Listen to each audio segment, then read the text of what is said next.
감사합니다. 안녕하세요. 반갑습니다. 예, 감사합니다. 예, 오늘 연합 찬양팀 찬양 너무 감사하고요. 또 샬롬 찬양대 찬양 감사합니다. 우리 하나님께 영광의 박수 올리도록 하겠습니다. 감사합니다. 예. 이 시간 울타리라는 제목으로 말씀 나누도록 하겠습니다.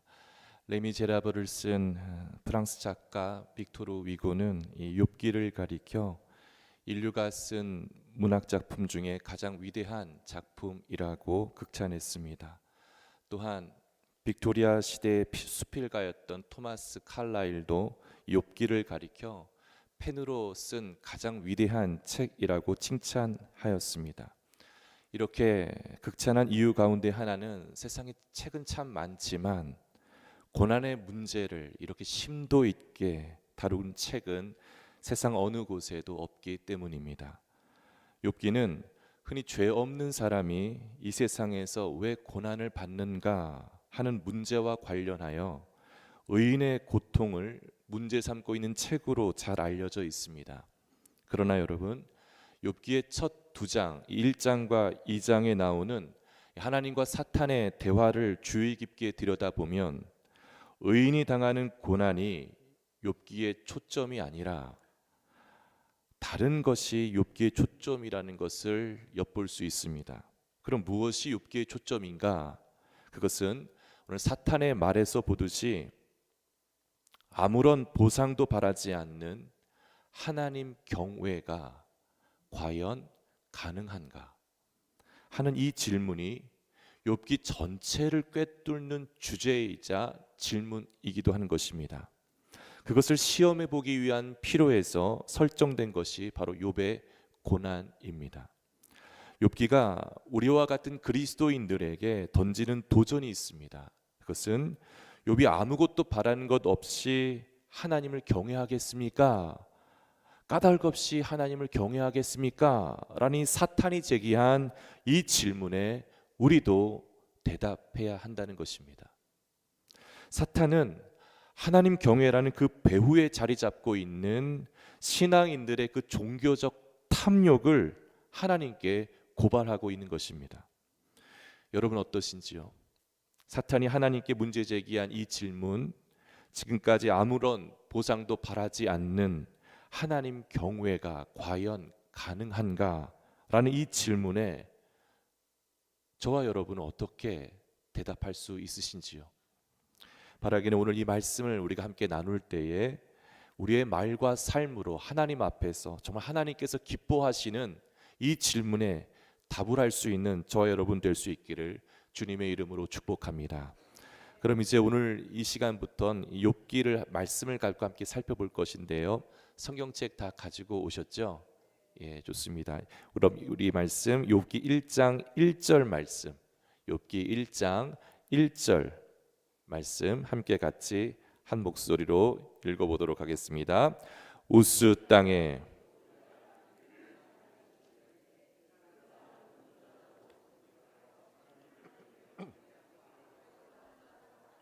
아멘. 우리말 성경에서는 우스 땅에 욥이라 불리는 사람이 있었는데로 시작을 하는데요. 히브리어 성경, 히브리어 원전 성경에서는요, 한 사람이 있었다로 시작합니다. 즉 욥기는 한 사람의 이야기라는 것이죠. 그래서 욥이 어떤 사람인지 쭉 나열합니다. 욥은 우스 땅에 살았다라고 시작을 합니다. 우스는 정확히 어딘지는 나와 있지 않아요. 알 수 없어요. 성경상에서 추정해 볼 수 있는 것은 이 우스라는 이 지명이 욥기 말고 딱 한 군데 나옵니다. 그 한 군데가 예레미야 애가 4장 21절이에요. 이 새벽에 말씀 찾으려면 큰일 납니다. 찾지 마시고요. 예레미야 애가 4장 21절에 보면 이렇게 구절이 되어 있어요. 우스 땅에 사는 딸 에돔아 즐거워하며 기뻐하라. 즉 우스라는 지명과 에돔이라는 지명을 연결시키고 있어요. 그래서 우스라는 땅의 지명을 통해 우리에게 시사해 주고 있는 바는 이 우스라는 땅이 어디 위치에 있느냐가 아니라 어디 위치하고 있지 않느냐를 우리가 주목해야 되는 겁니다. 이 우스라는 땅은 한마디로 이스라엘 안에 위치한 땅이 아니라는 거예요. 다시 말해 욥은 이스라엘 사람이 아니었던 것입니다. 욥은 또한 많은 이 욥기를 연구한 학자들의 모두가 다 같은 고백은 욥은 아브라함이나 이삭과 같이 족장 시대 사람들과 동시대 사람이었더라고 추정을 해요. 그렇다면 그 당시 언어, 아브라함이 살았던 시대의 언어는 아카드 언어입니다.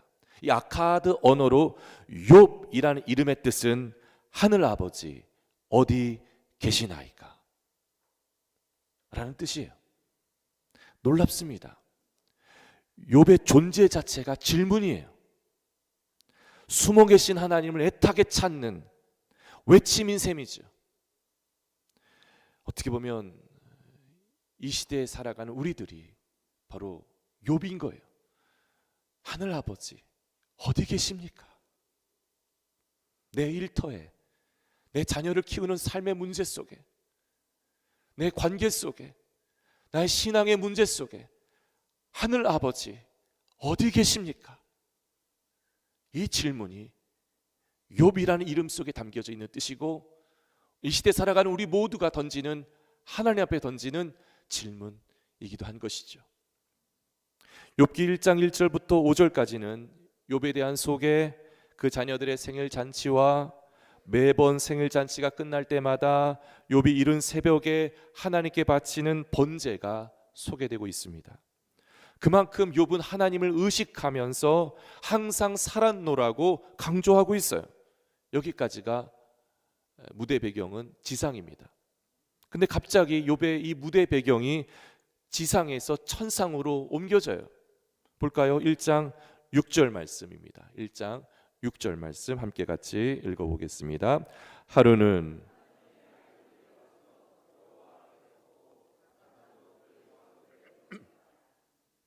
아멘. 1장 6절의 하루는 특별한 하루입니다. 이날에 욥의 인생을 완전히 바꿔놓을 사건이 지상이 아니라 하늘에서 이루어집니다. 이 하루는 여느 날과 다를 바 없이 시작되었어요. 하나님의 아들들이 와서 여호와 하나님 앞에 섭니다. 여기서 하나님의 아들들이란 천사를 가리켜요. 우리말 성경에서는 하나님의 아들들이라고 표현되어 있지만 영어 성경 가운데 ESV라는 그 영어 성경 버전에는 그냥 아예 천사들이라고 번역을 했어요. 근데 우리로 하여금 시선을 멈추게 하는 것은 사탄도 그 자리에 함께하고 있다는 거예요. 천사들이 함께하는 자리에 사탄도 그 축에 끼어서 하나님 앞에 나왔다라는 것이죠. 여러 궁금증을 유발시킬 수 있는 부분입니다. 잠시 그러한 궁금증은 내려놓고 말씀을 따라가 보도록 하겠습니다. 하나님은 느닷없이 세상을 둘러보고 왔다는 사탄에게 욥을 칭찬해요. 그 많은 사람들 중에 욥을 콕 집어 칭찬합니다. 수많은 사람들 중에 또 하나의 사람으로 칭찬한 것이 아니라 인류 사람들 가운데 유일하게 욥을 콕 집어 사탄에게 칭찬을 해요. 그 구절이 1장 8절이에요. 1장 8절 말씀 보시면 여호와께서 사탄에게 이르시되 내가 내 종 욥을 주의하여 보았느냐. 그와 같이 온전하고 정직하여 하나님을 경외하며 악에서 떠난 자는 세상에 없느니라. 하나님께서는 욥을 매우 자랑스러워하셨습니다. 욥을 두고서 하나님께서는 그가 흠이 없는 사람, 정직한 사람, 하나님을 경외하는 사람, 악을 멀리하는 사람이라고 극찬해요. 사탄도 욥의 그러한 면모를 부정하지 않아요. 다만 사탄이 지적하고 있는 것은 욥의 그러한 하나님 경외에는 이유가 있다고 반박하고 있어요. 욥 자신이 무엇인가 하나님께 바라는 것이 있기 때문에 그것을 얻으려고 그렇게 하나님을 경외한다라고 욥을 비꼽니다. 볼까요? 1장 9절 말씀 함께 같이 읽어보겠습니다. 사탄이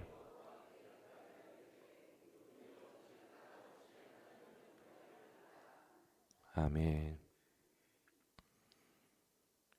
욥이 거저 아무것도 바라는 것 없이 그렇게 하나님을 섬길 까닭이 없다라고 하나님께 반박합니다. 여러분, 일본인 작가 마스미 토요토미라는 작가가 있는데요. 그가 쓴 책 가운데 참 사랑은 어디에? 라는 책이 있어요.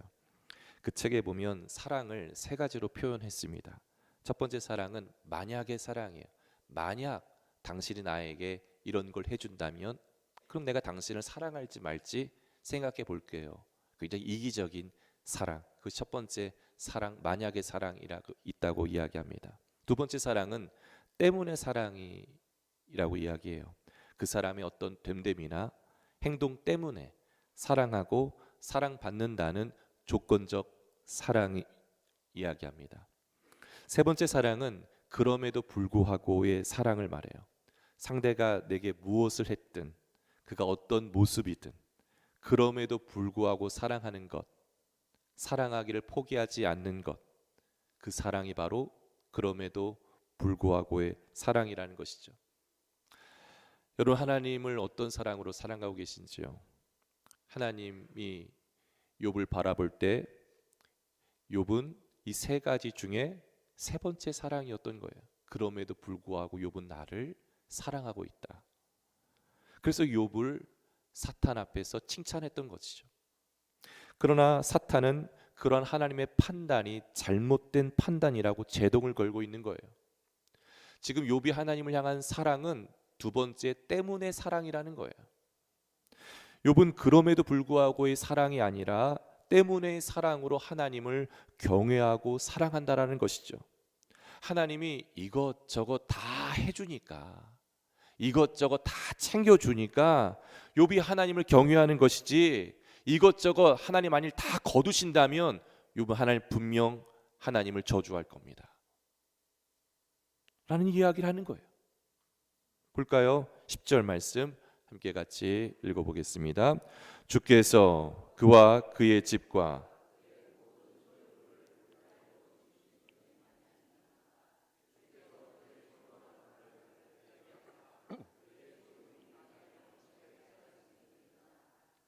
아멘. 하나님께서 욥에게 주신 세 가지 울타리가 있었어요. 뭐예요? 첫째, 그의 건강한 몸. 둘째, 그의 집. 셋째, 그의 부유한 소유물.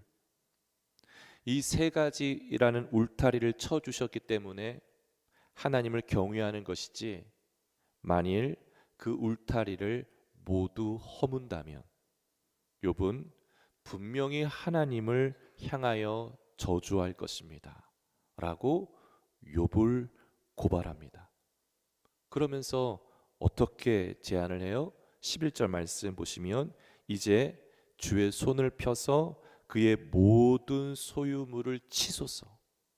그리하시면 틀림없이 주를 향하여 욕하지 아니하겠나이까. 정말 욥이 경건한지 아닌지 확인할 방법은 단 하나뿐. 그 울타리를 모두 허물면 알게 될 거라고 제안을 해요. 만일 그런 일이 욥에게 일어나면 분명 욥은 하나님을 향하여 저주할 거라고 확신하고 있는 것이죠. 사랑하는 여러분, 여기서 우리는 우리 자신에게도 질문을 던져 보아야 합니다. 하나님을 경외하는 나의 믿음의 동기가 사탄이 지적하듯이 보상에 근거한 것이라고 말할 때 그렇지 않다고 감히 말할 수 있는 것일까? 사탄이 지적하듯이 하나님께서 내 인생에 쳐주신 울타리를 모두 거둬들인다 해도 나는 여전히 하나님을 경외할 수 있는가? 이 새벽에 하나님께서 오늘 여러분에게 또한 동시에 묻고 있는 겁니다. 그래도 나를 경외할 수 있느냐? 그래도 나를 사랑할 수 있느냐? 그러게 욥의 이야기는 오늘 이 시대를 살아가는 우리들의 이야기인 겁니다. 그렇지만 우리가 현대인으로서 욥기를 읽을 때 가장 먼저 헤아려야 할 점은 욥기가 매우 극단적인 책이라는 점을 잊어서는 안 됩니다. 욥은 엄청나게 부자고 놀랄 만큼 행복했으며 지극히 훌륭한 사람이었습니다. 단지 많은 훌륭한 사람 중에 한 사람이 아니었어요. 지역에서 가장 훌륭한 유일한 사람이었어요. 하나님께서 유일하게 칭찬했던 것처럼 그런 욥이 극단적으로 추락합니다. 어느 정도 부자였다가 어느 정도 가난해진 게 아니었어요. 엄청나게 부자였다가 한순간에 완전히 가난해진 것입니다. 서서히 가난해진 것이 아니에요. 하루아침에 가난해진 것입니다. 여러 자녀들 중에 한두를 잃은 게 아니었어요. 10자녀를, 그것도 하루아침에 모조리 다 10자녀를 한순간에 잃어버려요. 그러기에 우리는 욥기를 읽으면 의문이 듭니다. 우리가 겪는 고통이 아무리 깊더라도 우리가 하는 경험은 욥이 하는 경험에 미치지 못한다라는 것. 우리는 욥처럼 그렇게 훌륭하지도 않았을 뿐더러 그렇게 순식간에 추락하지도 않았으며 욥처럼 그렇게 행복하지도 않았을 뿐더러 그렇게 외로워하지도 않았습니다. 욥처럼 그렇게 부자도 아니었을 뿐더러 그렇게 졸지에 한순간에 가난해지지도 않았으며 욥처럼 그렇게 경건하지도 않았을 뿐더러 그렇게 순식간에 저주를 받지도 않았습니다. 그렇다면 욥기를 읽을 때 우리는 어떻게 읽어야 할까요? 욥은 누군가의 그림자라는 것입니다.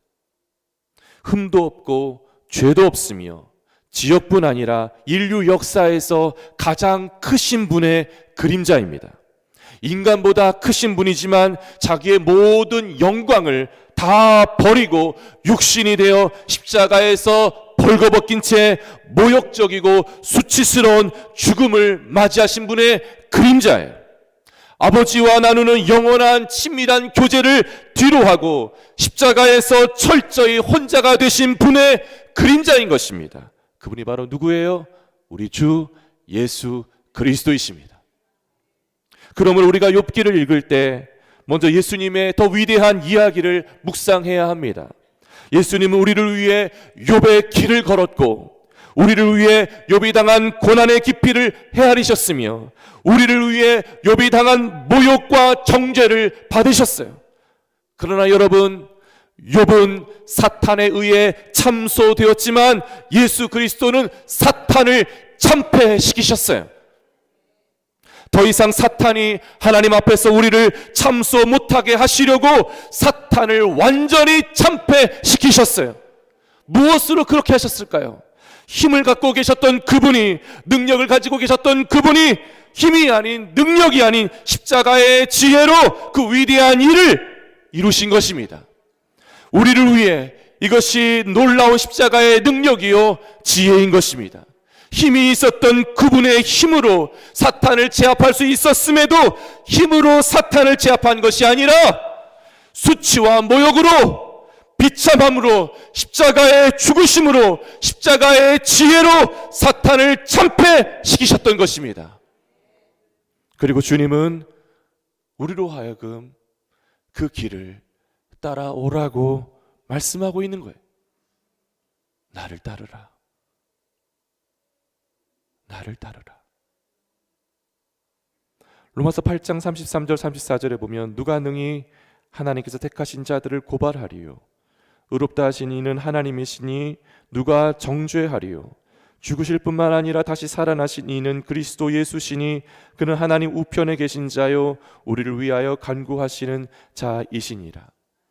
그리스도 안에 있으면 사탄이 더는 하나님 앞에서 우리를 참소하지 못합니다. 그러기에 여러분, 그리스도 안으로 들어오셔야 됩니다. 사탄은 하나님 앞에, 하나님이 욥에게 주신 울타리를 치우면 욥이 하나님을 향하여 저주할 거라고 장담했지만 하나님은 그런 중에도 오히려 욥을 신뢰했습니다. 욥은 하나님이 주신 울타리 때문에 하나님을 경외하는 것이 아니라 하나님 자신을 울타리로 삼고 있었음을 하나님은 알고 계셨어요. 욥은 네가 얘기한 그 세 가지 때문에 나를 경외하는 것이 아니라 나 자신을 울타리로 삼고 있기 때문에 나를 경외하는 것이다. 어디 한번 시험해봐라. 그거였어요. 네가 더 욥을 잘 아는지 내가 더 욥을 잘 아는지. 사랑하는 여러분, 하나님 자신을, 예수 그리스도 자신을 나의 울타리로 삼으셔야 됩니다. 하나님이 우리를 이곳에 보내신 이유, 하나님이 사랑하는 양문교회 여러분을 보내신 이유, 내가 당하는 외로움, 내가 당하는 아픔, 내가 당하는 눈물, 상처, 차별, 그 모든 것 속에서 하나님은 우리에게 끊임없이 던지고 계시는 메시지가 있습니다. 그것이 무엇일까요? 넌 무엇을 너의 울타리로 삼고 있느냐? 넌 무엇 때문에 울고 있느냐? 넌 무엇 때문에 그렇게 깊은 한숨을 쉬고 있느냐?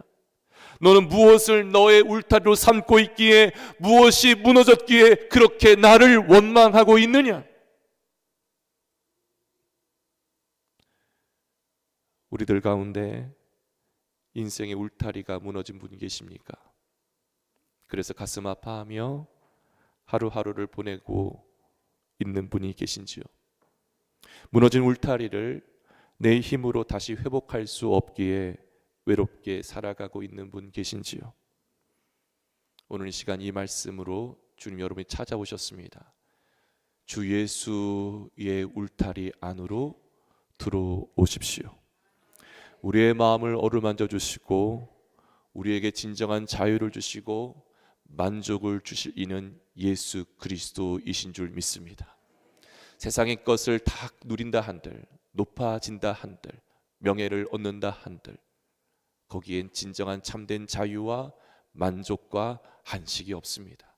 오직 예수 그리스도 안에서만 참된 자유와 만족과 안식이 있는 줄 믿습니다.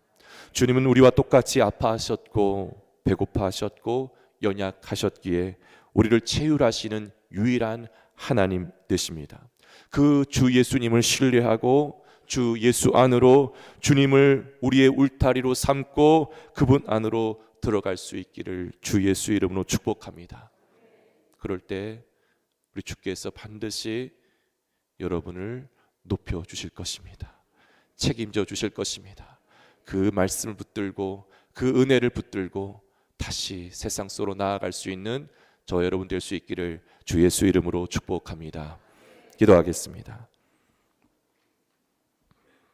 하나님 아버지 감사합니다. 존경하고 사랑하는 우리 박진수 목사님, 섬기시는 양문교회 이렇게 와서 말씀을 나눕니다. 귀한 교회 하나님께서 이 부족하고 연약한 종을 세우셨습니다. 말씀을 전했습니다. 주의 성령께서 역사하여 주시고 이 말씀이 이들의 심령에 뿌려지게 하여 주시고 설복시켜 주셔서 이 말씀을 붙들고 주님을 다시 주님 안으로 들어가는 신앙이 회복될 수 있도록 역사하여 주시옵소서. 감사하며 예수님의 이름으로 기도드립니다. 아멘.